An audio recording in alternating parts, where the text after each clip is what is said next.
We're here at the Deutsche Welle Global Media Forum. It started today. You're a journalist from Azerbaijan. Why are you here, and what's the situation of the media and freedom of speech in Azerbaijan currently?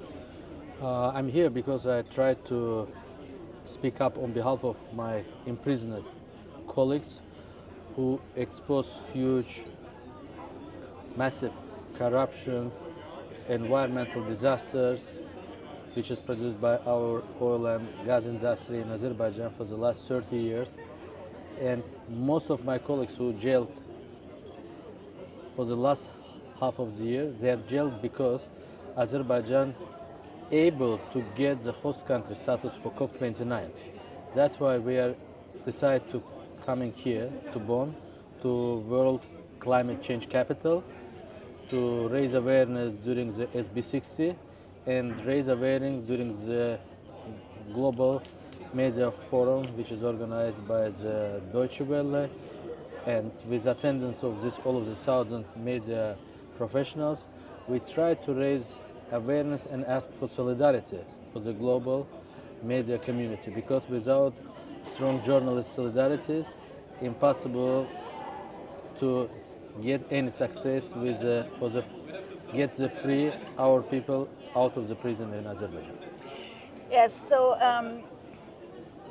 the pre-COP conference was here the last 2 weeks, and Azerbaijan as a host country and having the presidency for the COP 29 climate talks, they presented themselves there too, and they also said, it's a welcoming place, inviting NGOs, civic society, and media to come to the country, and we're saying everything will be fine. There will be freedom of press. There will be, people are invited. Also, they can do civic assemblies outside. What is your take on this?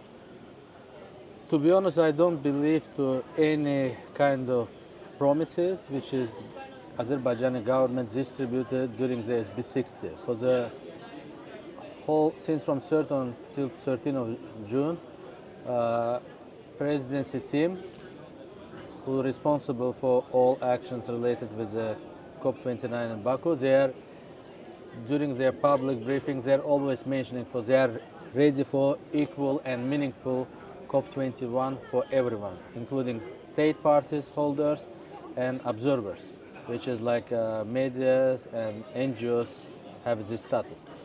So we are expect like let's say attendance of the more than 15,000 observers on behalf of the civil society and international media to Azerbaijani COP 29 this November in Baku. And we believe not only Azerbaijani journalists and civil society activists under systematical threats. All of these 10 days, which is Azerbaijan supposed to host COP29, foreign actors, they will be also not safe, and it's impossible to get like equal opportunity in country or in the political regime who is forced their own civil society, who put under pressure their own media. Let So you mentioned also that you were here and you're asking people for solidarity. So how should this solidarity look like? To keep away, not come to this conference, or come to this conference but be aware of the situation, and then maybe also mention the topic, talk about it. What so makes your and other voices being heard? we believe as like we are journalists and climate change defenders need to use all opportunities, even under life threats. We need to defend climate, we need to defend human rights, we need to defend justice. And no matter where you are in the safe exile community like in Germany or in Switzerland, where I'm living, or you are in Azerbaijan, everyone needs to use each opportunity because we are supposed to act a lot. Every day we need to act, and it's like 10 days. We can't lose these opportunities. Everyone must go to Azerbaijan. Everyone must go and raise awareness around climate justice and around human rights and civic space in Azerbaijan and around the world, because it's impossible to get successful result for our planet if we betrayed ourselves, if we betrayed democracy, if we betrayed human rights, if we betrayed justice. Because on all of these basic fundamental rights, we able to create green planet and just planet for everyone. That's why we believe we are never calling for guys, don't go to Azerbaijan. We're saying go there, be careful, try to make more safety assessment for yourself.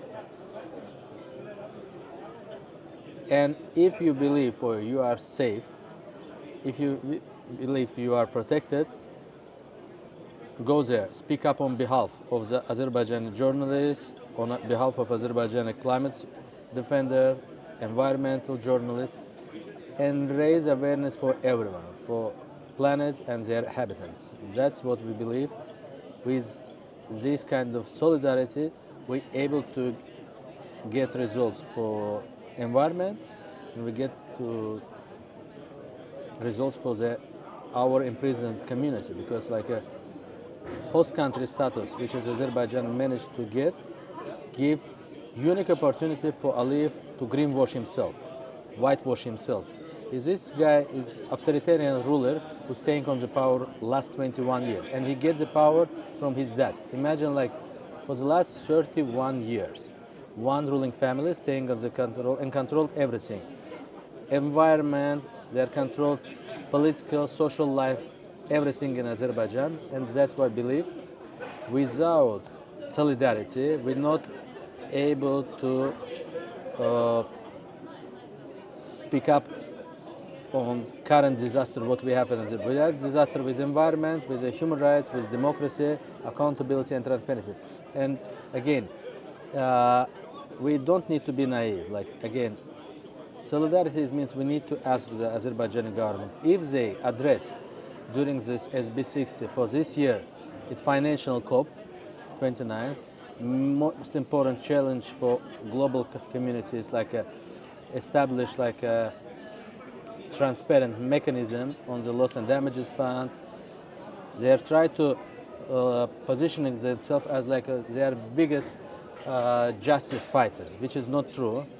They are dirty kleptocrats, oil-rich authoritarian rulers who try to use this biggest climate diplomacy event for get the credits for their future political legitimacy. Because Azerbaijani government and president of Azerbaijan, Ilham Aliyev, imagine he's announced like a snap presidential elections. Just like few months ago, right after get the host country status, he hosted Azerbaijan.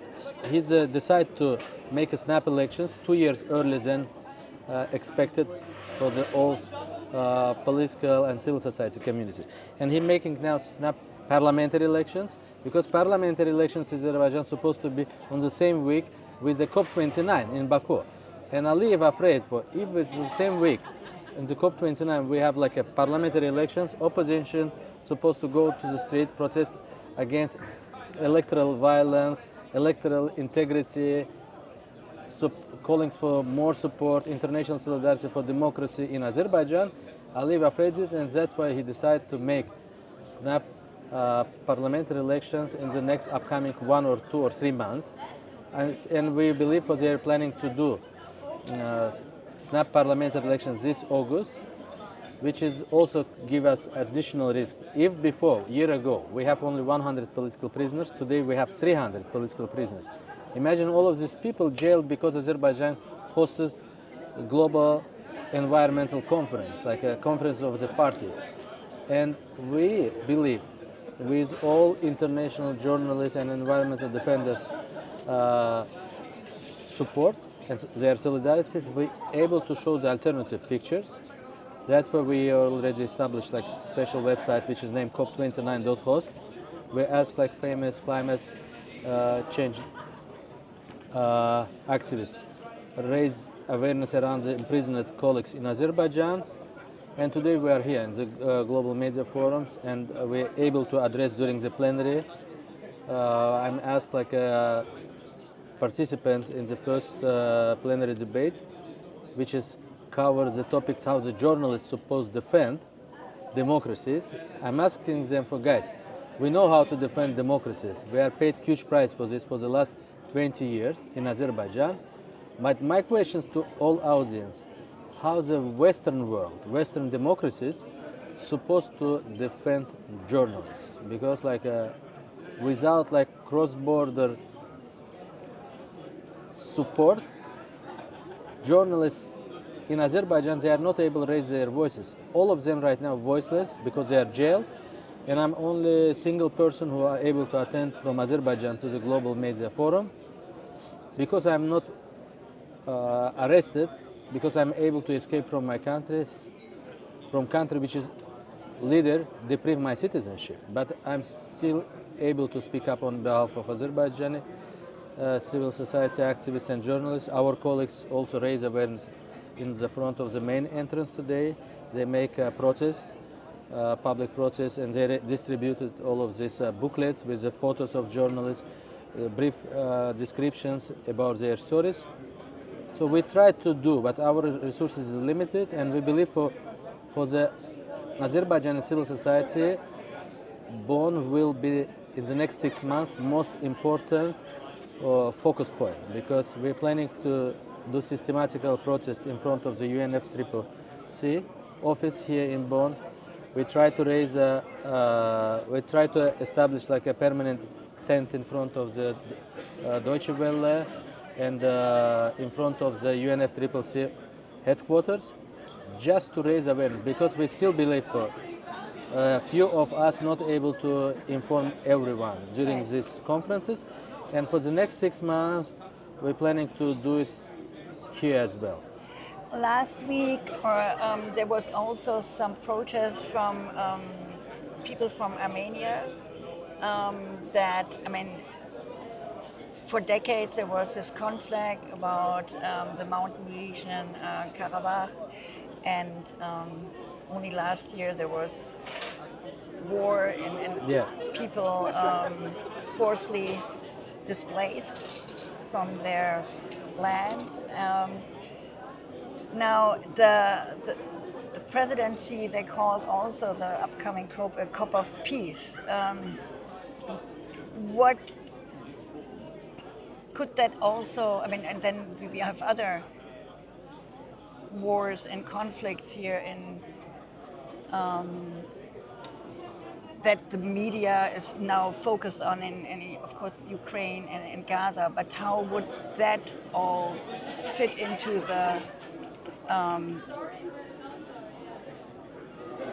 the climate talks? I mean, they connected to this in a certain way, because a lot of these conflicts are also fueled by fossil fuel. But do you think that could be maybe also a platform to honestly address peace and conflict resolution issues? So we believe with these unique opportunities which is get our region, because our neighbor Armenia also support Azerbaijani candidacy during the voting in Dubai, during the COP28, because without support of Armenia, Azerbaijan never able to get this host country status. We believe it's unique opportunity for two countries sign peaceful agreement. Finally, close all of this shameful and bloody part of Azerbaijan and Armenian history, because we are close neighbors. We have a lots of things which is, we have even like our music is quite similar. Everything, our traditional food, etc. And I think it's important to use this opportunity to sign peaceful agreements. That's why European Union leaders also addressed to Azerbaijan and Armenian leadership to use these opportunities. But how it's honest and how it's realistically, it's difficult to me say, because as a civil society activist, I don't know what is in the mind of our authoritarian ruler.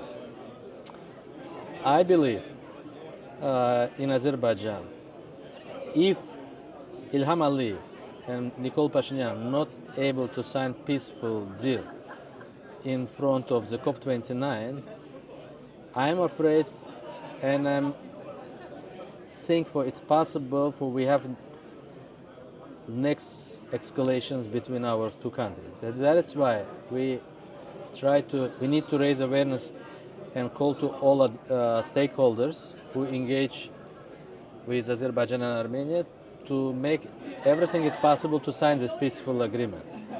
And we believe it's peaceful agreement signed, it's kind of gives some kind of warranties for the Armenians who left the region. And it's always difficult to see when people living in the one place during the dozens years there exists there since they grow up, they decide to run away because they are not feel themselves safe. On this kind of situation, I'm always say for look, we are like in Azerbaijan. Azerbaijani government, they're forcefully, we have like a majority of Azerbaijani population is Azerbaijanis. But we are living under condition of the concentration camp. When our ruler, he's just tried to use mass tortures. It's like a police state which is torture their own people. And sometimes when people say, do you have any kind of warranties for the national minorities? We say for guys, about which kind of safety warranties for the national minorities is possible to talking about if majority of populations receive systematic threats and torture. They don't have like a free justice environment to implement their fundamental rights for express themselves free, rights for freedom of assembly, or rights of freedom of association. In Azerbaijan, if you want to write something critical, it's 100% you will receive some threats, and sooner or later you will be arrested. Same thing, if you want to go to make a protest against the government, no matter what is your reason and motivation, if it's people from the small village who calling for their right for living in the safe and clean environment, they are arrested. They are using extremely serious forces, even if people which don't deliver political messages. They're not calling for free and fair elections. They're calling for we want to live in the neighborhood which is lakes or rivers not polluted by the mining companies. Right. And imagine these people extremely tortured in front of the international and local journalists. All journalists who filmed this and exposed this violence, right now they're in jail. And again, it's talking about peace. Currently, it's super difficult for me because I believe for Azerbaijani and Armenian people, they want to live in peace. But sometimes rulers, for example, in Russia today, two brother nations like Ukrainian and Russian, they spoke on the similar languages, quite similar. But Putin, which is want to extend his political existence, is just start war against Ukraine, just for small pieces of land. Why? Not because Russia needs more land. They have a lot of land. They don't have population. But he believes for using some kind of nationalistic and fascistic agenda, they're able to continue to exist like main and dominated political power. And today in Azerbaijan, Azerbaijani government, they are using hate speech against their own journalists, against their own human rights activists. And sometimes you know what they say us. They say for you are also, when we're making protests in front of European institutions, they say, guys, it's okay, this is they saying, for you are on the payroll for Armenians. Like Armenian lobby is paying you for doing this stuff. Right. One last question. Now, the COP last year in Dubai, Yeah. there was, I mean, a massive event, kind of like a marketplace with a record number of lobbyists, industry groups, fossil fuel industry, and now Azerbaijan, the wealth is also based on oil and gas exploration. What can we expect in terms of the industry being there at the talks? And NGO groups and activists, they basically said, well, that cannot continue, that we need to keep the polluters out and focus really on climate finance and a just transition. What are your expectations in terms of making progress there and then really work on what they decided at the last COP, transitioning, I mean, phasing out of fossil fuels? Will that be the narrative, or will that be kind of like a delay and further ladies and gentlemen, welcome to our fossil fuel exploration instead of transitioning away? I believe this upcoming COP29, this is like a most important political event for Aliyev to somehow secure his political existence for the next 7 more years. But what is related with decision which is supposed to happen in Baku, if you want, we can walk a bit. Like this camera, like a, let's go to work. Like a, just keep your, so we can go like this. Yeah. And now, I mean, it's lovely music, but now we're finishing up our interview and... So, let's say for relating with this COP29, I believe for each stakeholder have their own interests. Mm-hmm. And with the interests of Ilham Aliyev, it's everything clear. He's like a most important event during his political existence for him. And what's happened after COP? Let's say which kind of decisions they're supposed to accept there. It's difficult for me to say because they're always this like a climate bureaucrats. They're talking too much, and signing too much documents, but relating with their practical implementation, still many questions. And if it's like relating, if Azerbaijani government, because they're promising to find successful model for climate finance transparency issues. Let me tell you, like these guys sign agreement with their joint and ratified United Nations Convention Against Corruption, and all member states who ratified these conventions supposed to have like high standards with transparency. Azerbaijani government, who signed this convention in 2005, and Azerbaijani parliament ratified this convention in 2006.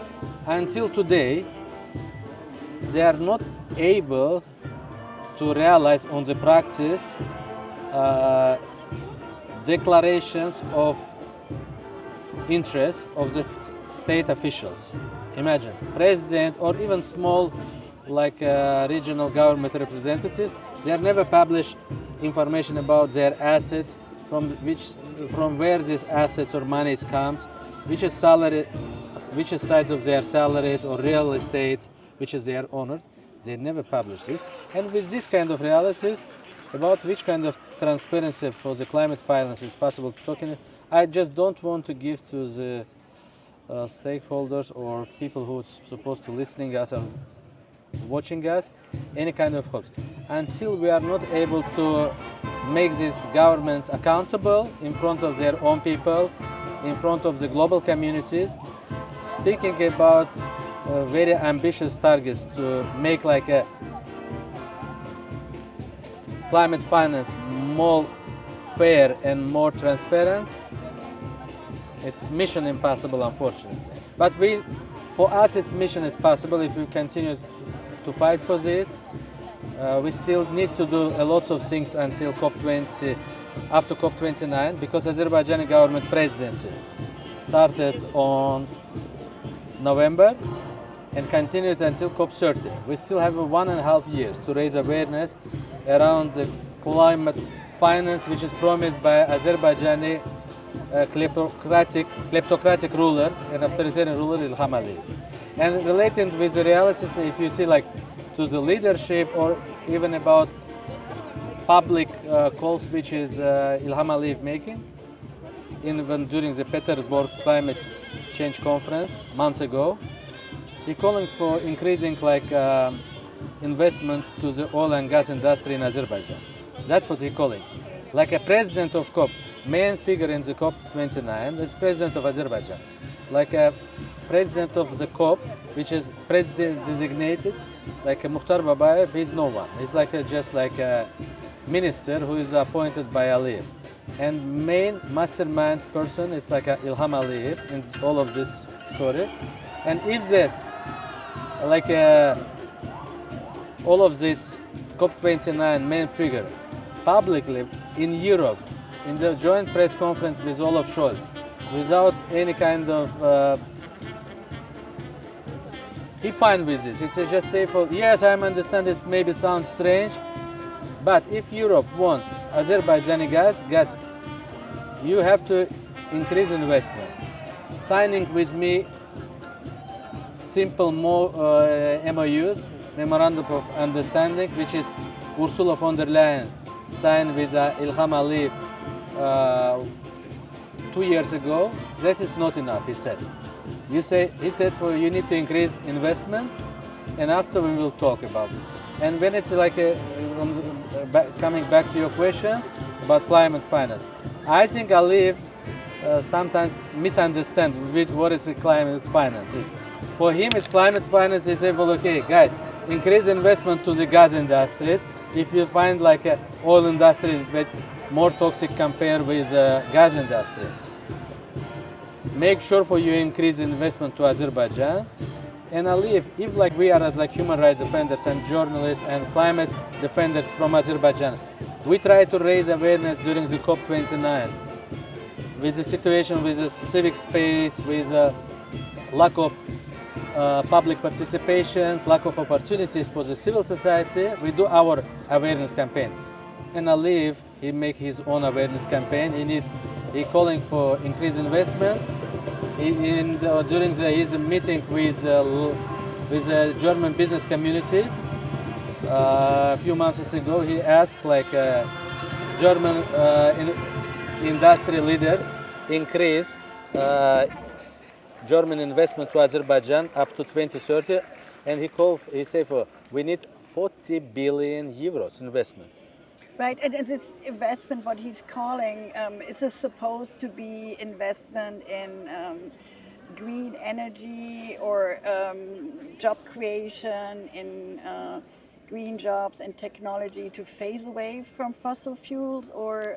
Of course, but he's not allowed to like Western investors to come to Azerbaijan and invest money to green economy, because he's using also green economy for the money laundering issues.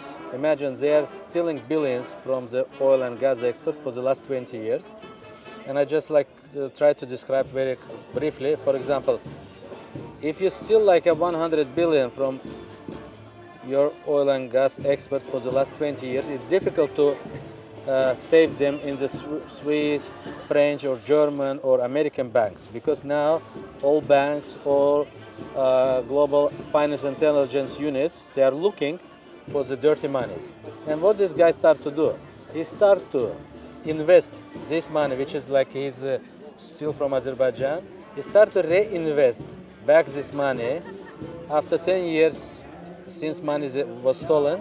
He start to reinvest back to Azerbaijan, created solar panels, like farms, wind farms, generated lots of cheap green energy.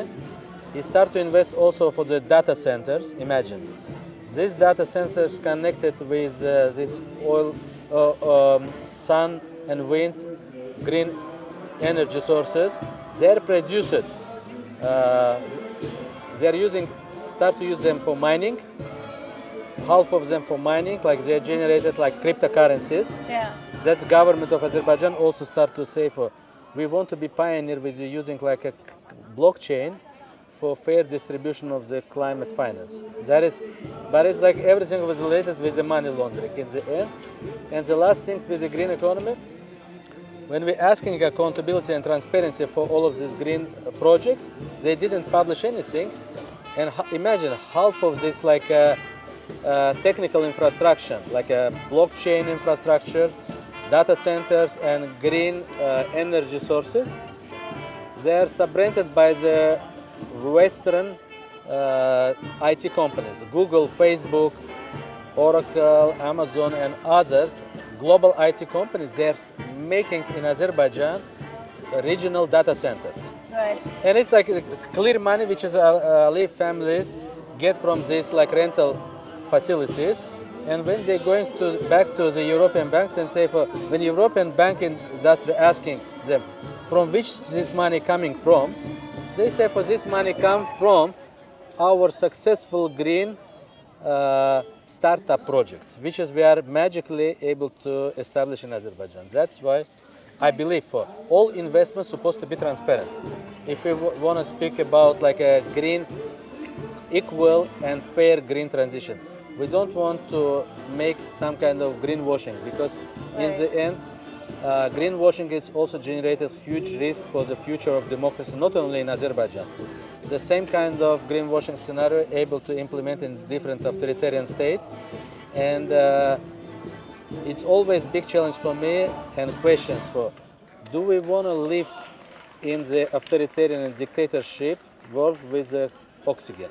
Yeah, well, this brings us back to the Global Media Forum here and the role of journalism, and especially investigative journalism, of following the money, and also maybe doing some collaborative investigation and research on this in the upcoming months, so we have a better idea where the money is coming from and how it's invested. So all of these investigative journalists, as I previously said, they are jailed because they exposed grand corruption. And unfortunately, today, most of the journalists who's not arrested, they also prefer to stay in calm, because they kind of received, like when you arrested 30 journalists, investigative journalists, environmental journalists, it's generated huge self-censorship level. That's why we believe all of these journalists who expose current political regime and their grand corruptions, which is implemented for the last dozen years, this story is supposed to continue by the global media community. That is only kind of another form of solidarity when Aliyev able to understand for imprisoning of the local investigative journalists who expose your crimes, it's not solved your problem. The headache is supposed to continue, and we believe for many colleagues from international investigative media outlets, they continue to do this job on behalf of Azerbaijani investigative journalists who is arrested. But we believe solidarity is supposed to be increased. Well, thank you so much, and good luck for your Thank you. work and on the road to the COP29, raising awareness. Thank you.